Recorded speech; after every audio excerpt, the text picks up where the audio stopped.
Id-deċiżjoni dwar ksur ta' etika minn Roseanne Cutajar se tittieħed fil-ġimgħat li ġejjin, iżda sa dan it-tant jinstabet ħatja bi ksur ieħor ta' etika. L-Assembleja Parlamentari tal-Kunsill tal-Ewropa qed tiltaqa' biex tiddeċidi x'passi għandha tieħu fil-konfront tal-eks segretarju parlamentari wara li ġiet ppreżentata b'talba biex jindagaw l-aġir tagħha. It-talba waslet minn Peter Omtzigt li qed jitlob lill kunsill jixtar l-attakk li għamlet Cutajar permezz ta' diskors imqanqal kontra rapport tiegħu stess meta appoġġiet fuq il-mejda tal-Kamra numru ta' emendi biex tipprova iddajjef dan ir-rapport.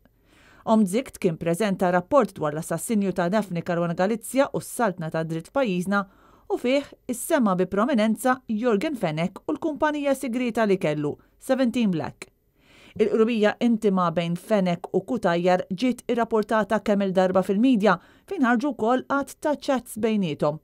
Sa issa l-Kunsill sab li Cutajar ħatja ta' ksur ta' etika meta naqset li tiddikjara l-interessi tagħha kollha tal-2018 għal 4 snin sħaħ. Intant l-istess Kunsill qed jitlob lill-Speaker tal-Parlament Malti biex jipprovdi informazzjoni aktar iddettaljata fuq il-passi li qed tieħu l-Kamra tar-Rappreżentanti tagħna fil-konfront ta' Roseanne Cutajar. Il-Kunsill tal-Ewropa se jkun qed jistenna li jirċievi din l-informazzjoni qabel ma jieħu aktar deċiżjonijiet dwar id-deputata Laburista.